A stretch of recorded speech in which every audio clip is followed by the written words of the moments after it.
Oh God, I'm all by myself, and you know it's bad because I've just started looking for my phone. The best thing to happen in society is Instagram Reels taking over TikTok. I know, bro. I love Reels. God, they're the. Oh, you actually Who won mine? I'll be deadly serious. Welcome to round 6 of the GSRC GT3 Series Championship. And tonight we find ourselves at Le Mans for the biggest race of the season so far, a 90-minute Enduro with up to 150 points up for grabs. With us front runners in the championship only having 300, 400 points so far, a decent finish here can absolutely change the outcome of the championship. And with us in P7 in the championship standings, we really want a good finish here, and I think it's possible. And that takes us straight in the qualifying. We've got a 30-minute qualifying session, or 30-minute open qualifying session, and what you're watching right now in the background is my fastest lap.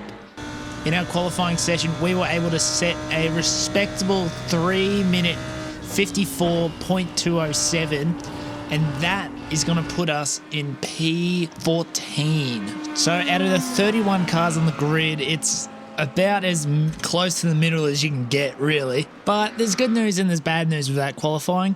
The good news is that our championship rival and championship leader, Jordan Pianazzola, also had a shocker of a qualifying and found himself in P27. The bad news is we still had a proper shocking lap, and everyone else we're competing against is going to start far in front of us. Thankfully, it is a long race and we have a very fast setup. We dropped our wing as much as we can get away with, and on these long straights, we are absolutely rapid. Jumping into the formation lap now, and wow, this camera angle just shows, damn, there are so many of us. Rolling starts here are always a bit tight as it gets super squishy through these last few corners, but as the light goes green, it is an unexpectedly clean race start. No big crashes, no spins before the lights. It's not like officials at all. GSRC is always unbelievably clean and good racing. If you guys want to join, link is in the description. Super fun, well worth joining, or at least checking out. But as we come into T2, we're a bit later on the brakes, dive on the inside past Travis, and I just can't make it stick. I didn't really mean to dive in there, so I didn't really have a plan. We just slow up a lot for the next corner while Travis has the line and he speeds off without us. In the meantime, Bradley Curtin is caught up back behind us and is posing a threat as we go through the S's, which is so scary on lap 1 with the cold tyres. I've been killed way too many times here, as that elevation corner on that corner there, it just loves to gobble up cars. Luckily we get through there without any issue, but the same can't be said for poor Kirby, who coming out of the Tetra Rouge, I think I said that right, he just gets bitten by his Mustang and thrown into the wall. He's going to drop down to P17 as a result of that misadventure, which is great for us because he's a driver ahead of us in the championship, but still feels bad, man. Coming down the Mulsanne straight, our straight line speed is really becoming apparent as we're rapidly gaining on Benicia ahead of us. I decided it's not really worth trying to make a move on him just yet coming into the chicane, so I just give him a bump draft, hoping both of us will catch up to the cars ahead. And I mean, that definitely seems like it's the play, as he spins anyway on the exit of the chicane, and we just get another free position, putting us into P12 already. Up ahead, Travis definitely has a slowdown and we just fly by him. Curtin goes side by side through Indianapolis, but he's able to clear him in the next corner, and it's curtains for Travis as both of us race off. And as we finish the first lap, we find ourselves already pushed up to P11, which is very nice. If we keep P11, we'll bring home a whopping 105 points, which is pretty good, but we want way more than that. And honestly, at this rate, I know we can crack into that beautiful top 10, especially if we keep it up like this. Skipping ahead closer to the end of the second lap, not too much has happened for us, and honestly, prepare for me to be saying that a lot, because this is, it's quite a boring race for us, truthfully. And I mean, honestly, that's the thing with doing league races every week, is that some of the races are just boring, you know. There's not too much I can say about it. Some of them I still got to make a video, but it's just a boring race for me. But coming into Indianapolis, we have 2 Project X racing cars with Matt Schmidtke putting the pressure on Andrew Neal, who just goes too deep, coming into that left-hander and finds himself in the gravel, just narrowly avoiding that wall there. He's able to escape with no damage, but he finds himself in P6 coming out of it. And if we jump back on board with us, we have like 6 cars within a second and a half of us. It is getting busy around us, and especially in that group ahead, the fighting is starting to get real hard. Coming on board with Daniel Piper in P2 now as we come to the near the end of that lap. He's trying to chase down a very, very fast Adam Burhop for the lead. He's done a very impressive drive. He started in P6 and is now leading the race within 2 laps. Unfortunately though, he's going to pull a Miller moment and just throw that lead away, just grabbing the curb too much and getting spat out again into the gravel. It's genuinely a real shame to see that. He was doing wonders with the car, and I believe this was his debut race, or at the very least, it's his first time racing GT3s this season. Also, the reason I'm calling that a Miller moment is because I did the exact same thing in the GT4s in one of my older videos, but no one would have even known because that video absolutely bombed. No one watched it at all. It wasn't even that bad of a video. It just genuinely didn't get sent out to anyone. I couldn't believe it. Anyway, I'm not salty about that at all, so we'll keep going. But coming into lap 3 now, we are in P11, which is very nice. I'm going to gain another position as Dougie Gowans, the OG. He just cuts that curb just a little bit too much. He gets a slowdown, and he's got to let both us and Curtin through. That sucks for him, but that's officially our P10 position in the bag, baby. Or I suppose it's not in the bag yet, but it's in the provisional bag. We've got it for now. Our lucky streak continues as Burhop's unlucky streak continues. He also grabbed too much of the apex at the Dunlop chicane there, and he's going to have a slow down the serve on the Mulsanne straight.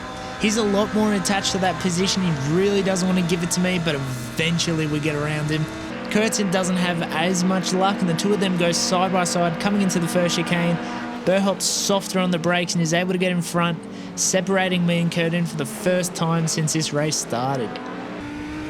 We're in P9 now, but it's not even going to be worth putting the graphic up because just ahead, Brad Coates, Richard King and Andrew Neal are going to negotiate through the entry of this second chicane. King is able to clear him confidently, but Brad Coates just a bit too brave coming in beside Neal. They make contact and both spin. I see this in front of me, and honestly, I'm just going to freeze it because I want to do a quick pop quiz. In this situation, where should you be going? A, to the left, trying to get around the spun car. B, when in doubt, go flat out, go straight through it. Or C, come to a stop / slow down and see what happens. Well, the answer is D. Just absolutely cut the course. I know it's counterintuitive. I'm sure a lot of the more experienced drivers watching these videos are like, oh, obviously, but just absolutely cut the course. There's nothing really wrong with cutting the course. The real life drivers do it all the time. That is the method. I'm telling you right now. Like, yeah, there's no amount of money in the world you could give me to drive through whatever the hell was going on in the middle of that chicane. I couldn't even see it. It was just smoke and chaos and death. And if I went through there, my race was over.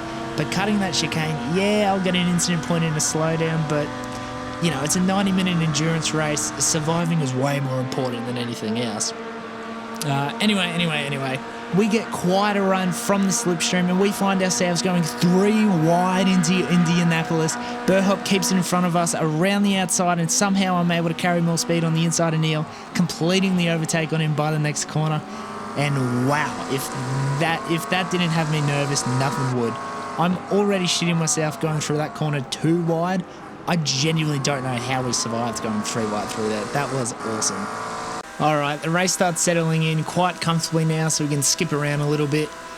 On lap 5 now, Neal and I have been working together pretty well. He's been good enough to be bump drafting me around the circuit, but as we leave Indianapolis, poor Burhop just really not having a good day. He just comes in a bit too hot and loses his car again. That gives us a nice P7 and we are comfortably in our top 10 target as we enter lap 6 of the race. And Richard King in front of us is going to serve his slowdown. He's just took too much of the track at Mason Blanche. Oh, fuck the French names, bro. And that slowdown will put him side by side as we come in the T2. I've got the inside line, we give each other more than enough space, and I'm able to take that position as we come into the Dunlop chicane. He makes a fair effort on the exit, trying to get that switchback, but he just has a tiny snap that takes that extra speed away. And as we come into the S's, I'm just trying to make my car as wide as possible. Behind us, poor Neil has gotten a slowdown, and that's allowed his teammate Travis Azzopardi to get the overtake on him and get involved in our fight. Travis absolutely on fire. He sees a door open, dives down the inside, he makes that move cleanly on King, and he's able to secure it as we exit the S's.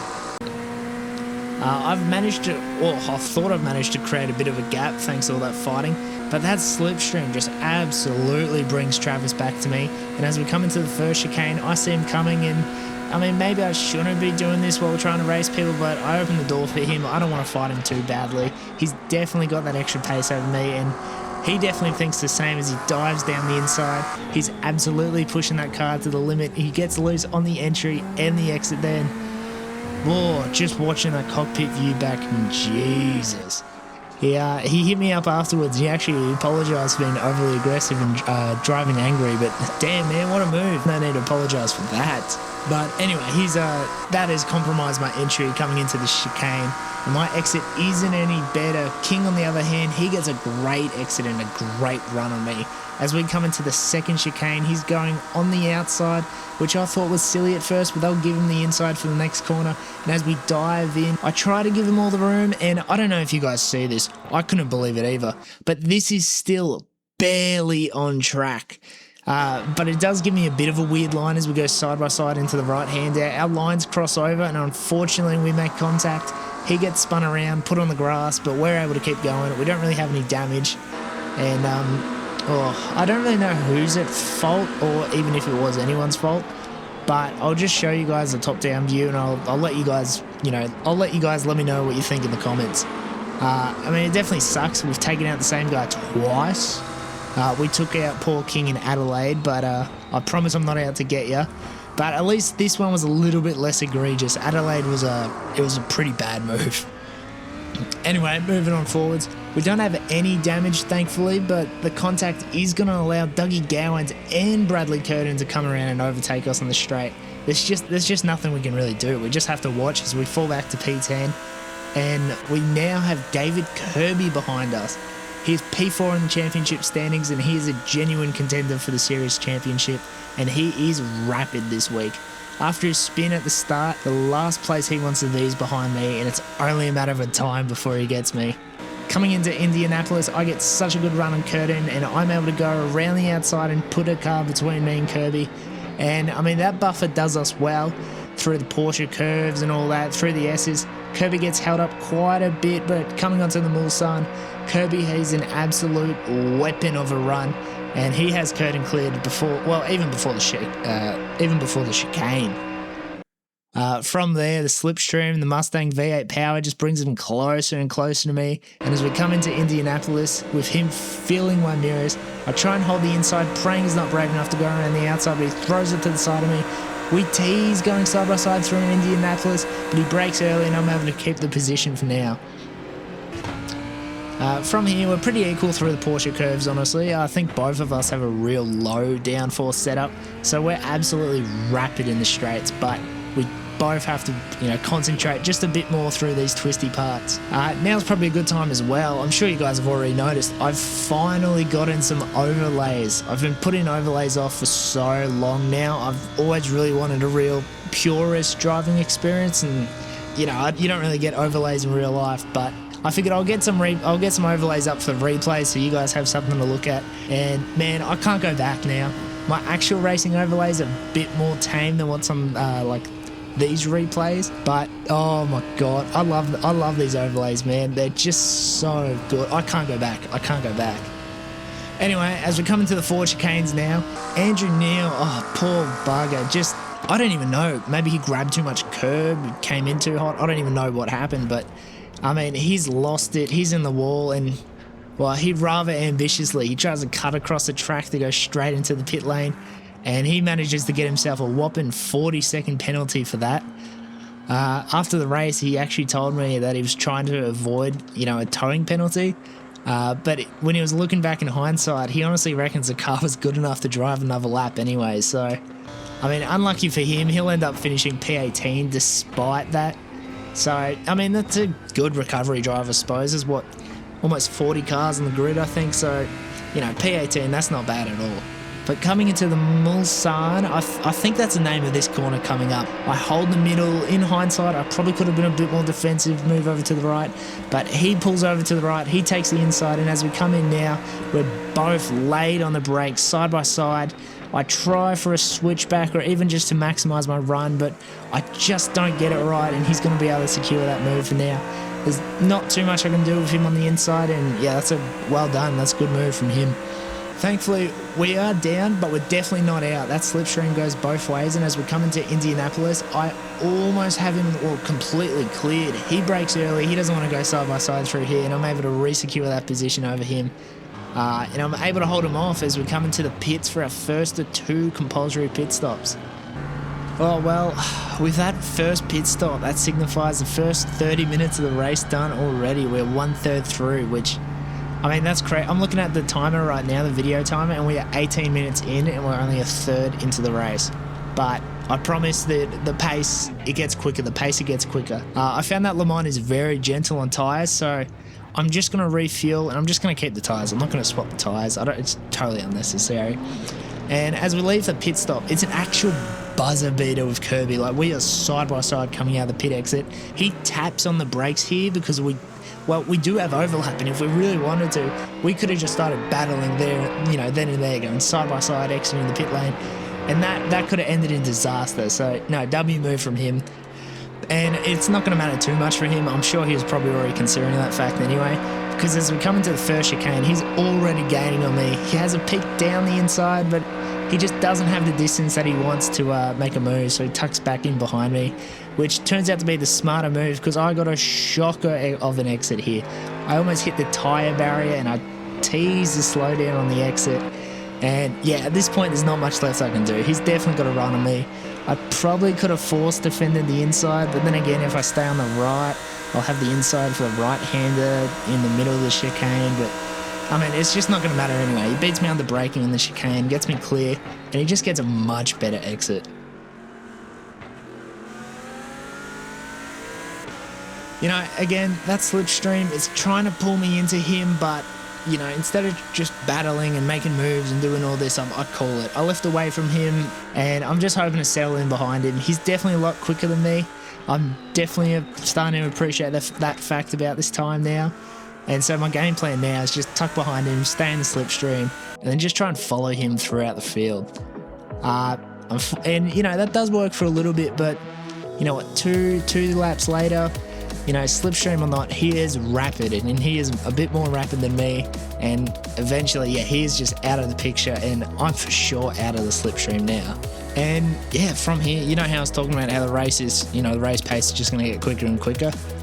From here, and I don't know whether this is a good thing or a bad thing, but literally for the rest of the race, for the next hour, it genuinely was just like this for the whole time. There's a plus 5 second gap ahead of me, plus 5 second behind me. We were in P9 even after adjusting for pit stop strategy, but still, after about 20 minutes of this, you know, what was totally nerve-wracking and chaotic was now just a pretty boring hot lapping. I can't believe it. On lap 17, we come in for our second and final pit stop.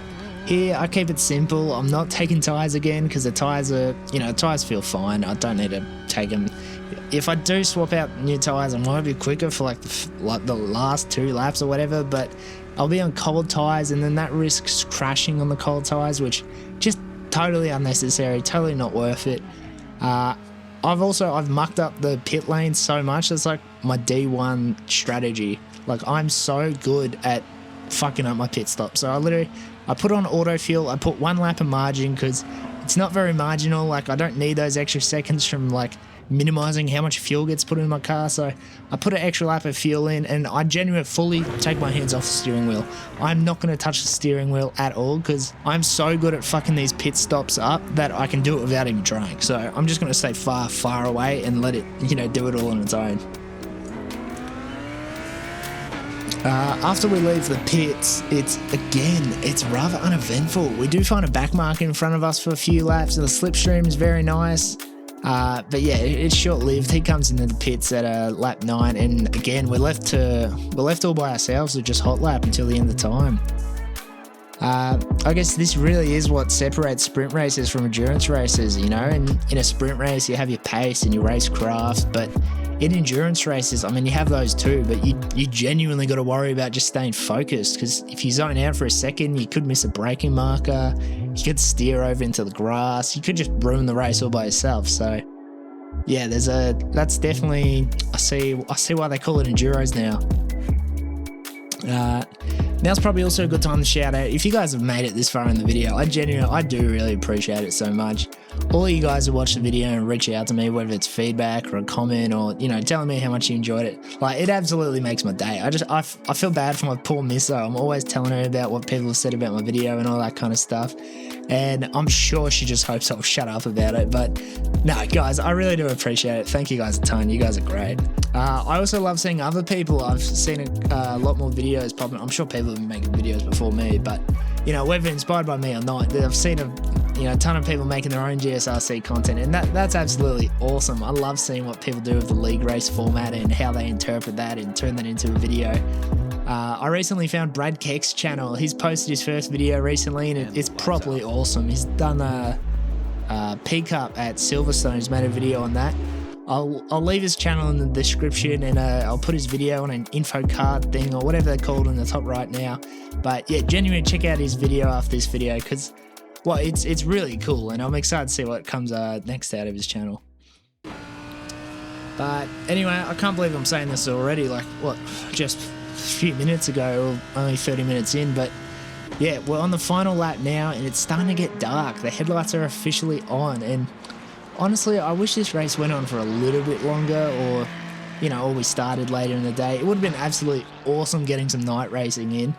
I'm not sure if this season has any night races, so if you're a GSRC admin, chuck a night race in the next season for me, please. It'll be a ton of fun. I know the GSRC admins that do watch my videos, because they talked about them on the proper broadcast, mentioning my goal of always being at least top 10, which, I mean, that was absolutely awesome. I couldn't believe that. That was unreal. That was the coolest thing in the world, guys. Thanks so much. Yeah, anyway, guys, that does bring us to the end of the race. Unfortunately, it wasn't the most exciting end, but it certainly had an exciting start. We finished in P7, which is very, very, very nice. You know, like, look, it's not P2 in Adelaide, but it's not P23, and considering this is one of the bigger races, thank God for a decent finish here. Alongside the bonus points for only having 3 incident points, we're able to bring home 123 points for this race, and that pushes us up to P6 in the championship standings. You know, and that's making me think, if we could finish P5 in the championship in our debut season, that would be absolutely unreal. That's my new target. I'm going to talk about that for the rest of the time. We're going to finish top P5, and that is on my entire sim racing career. That's happening, I'm telling you guys. The championship leader, Jordan Pianazzola, he's fallen down to 3rd. He's had a shocker of a race. He finished in P19. Definitely not what he wants. As a result, Daniel Piper, he's now the championship leader. He's won it tonight. He's got a ton of points from tonight. But Paul Wood, he's not too far away. He's only 8 points behind. So the championship really could go to either of them. We'll just have to wait and see what happens at Indianapolis next week.